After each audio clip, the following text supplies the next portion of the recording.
we have a really cool book called Moostache that we're going to use to help us with our pitch exploration, right? Can you echo me? Say, I can echo.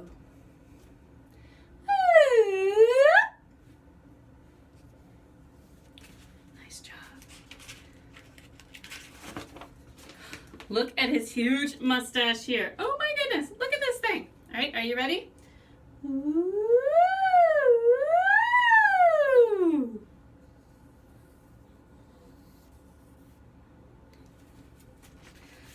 This is Moose. Oh, look at this one. It's all over the place. Can you see that? Oh my goodness. All right, he has a lot of hair.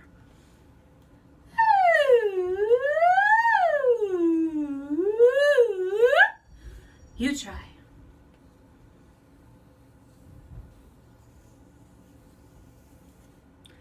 Fabulous.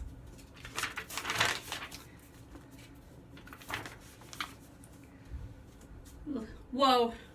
It's kind of uncontrolled right here. We're going to be doing this one right here. Oh my goodness. Look at where his hair is going everywhere.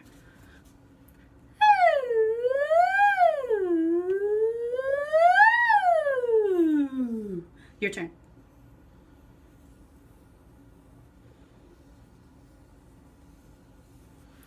Nice job. What is his hair going to look like next? This time he braided it. Have you ever braided your hair? I do sometimes. My hair's gotten really long. All right, are you ready? Here we go. Woo!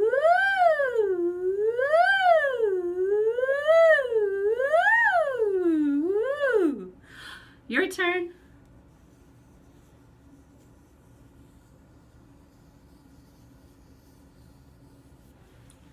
All right, let's see what else. Oh, now he's starting to get some help with his hair, with some product. Have you ever put product in your hair? I definitely put product in my hair today. See how it's nice and straight? All right, let's see. Here we go. Woo!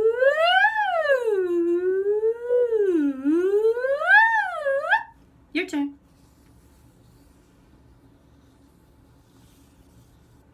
Nice job. And this is what the back cover looks like. Are you ready to follow this one? Let's make sure you can see. All right.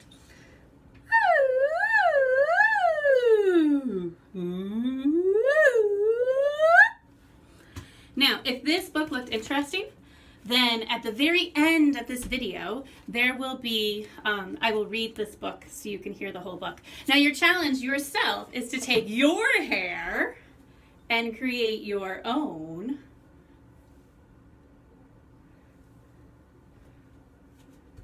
thing. Can you do my hair? Ooh, let's do something different. Ready? Go. Nice job. Let's see, what else can I do with my hair right now? Oh, I see. Ready? Go. Moostache. I promised you that if you came to the end of the video that we would read this book that we used for our vocal exploration. So here it is, Moostache, by Margie Palatini, illustrated by Henry Cole.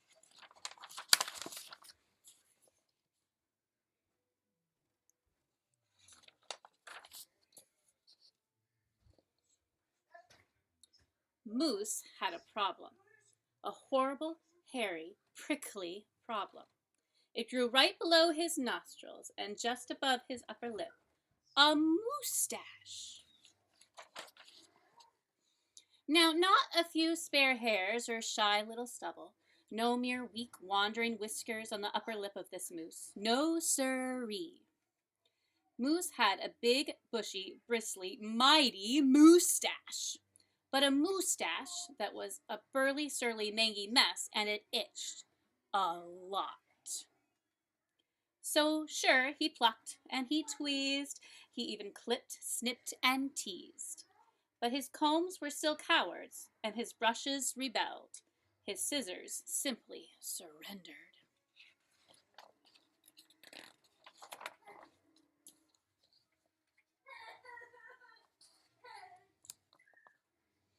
He was a wonderful chef, but he simply could not flambe his souffle with all those whiskers in the way. And he was a daring skier, but how could he downhill race with the mighty Moostache blowing in his face? Moose had to do something, and soon. But what? After days and days of much serious thought, Moose got an idea. He crossed some hair here, he crossed some hair there, and he tied his moustache around his neck. A moose scarf seemed to be the ideal answer to his problem. It was so simple, so easy, so perfectly perfect. What do you think of his moose scarf? I bet it keeps him warm.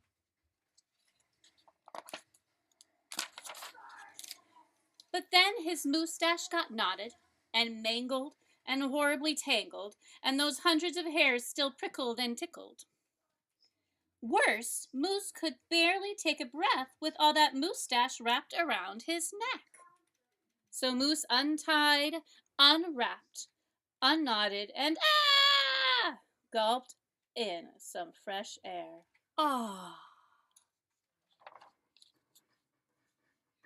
He got another idea. He parted some hair this way, he parted some hair that way, and he heaped all the moustache on top of his head. Moustachioed antlers seemed to be the ideal answer to his problem. It was so simple, so easy, so perfectly perfect. Until a squadron of squirrels and one very nosy gopher moved right into the Moose Motel. They huddled and hoarded, furrowed in, burrowed out. Needless to say, it became quite crowded up there on Moose's head, and heavy and messy. Check that out.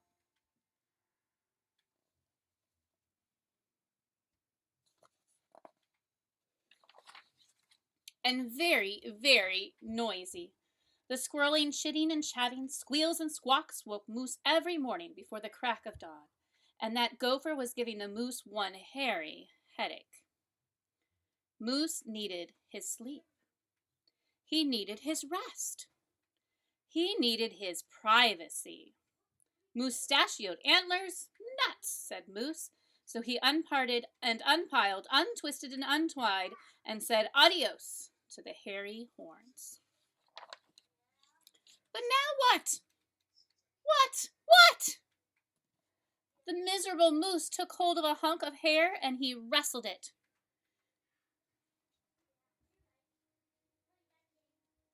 Aha! A moose tail! Now that was so simple. That was so easy. That was not so perfectly perfect. Talk about a dizzy do. Moose didn't know if he was coming or going. Backward, forward, this way, that. He didn't know which end was which. Moose had to bail on the tail. And so he thought and thought and thought some more, but no other idea was a worthy winner. Braids were a bother. A moustache sweater? Too sweltering. Net? Not. Poor Moose. His problem was truly terrible, unbearable, just downright sad. He felt so alone, he didn't know what else to do. Then, call it fate, call it destiny. It was probably dumb luck. But one day, Moose tripped on his moustache and just had no time to duck. Oof! Pardon me, they both said as they bumped. Then they blinked, and they stared, and their hearts went thumpa, thumpa. She was a moose, with a bouffant so bodaciously outrageous, well, it was just plain old big. Hair after hair piled higher than high, a skyscraping dew of glorious curls, a tower of swirling twists and twirls. She was simply splendid, stupendous, absolutely superb.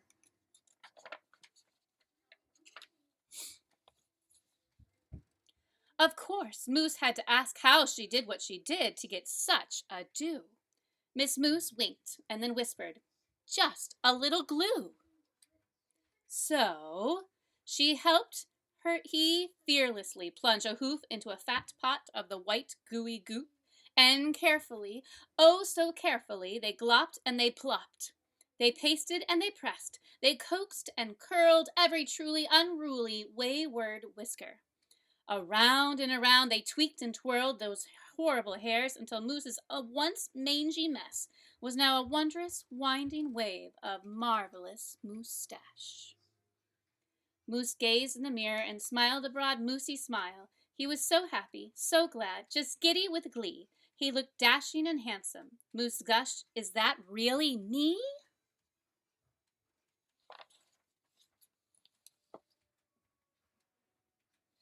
With not a care for one hair, the moose pair boogied and bopped. They skied downhill, even uphill, and their cooking was hot, hot, hot.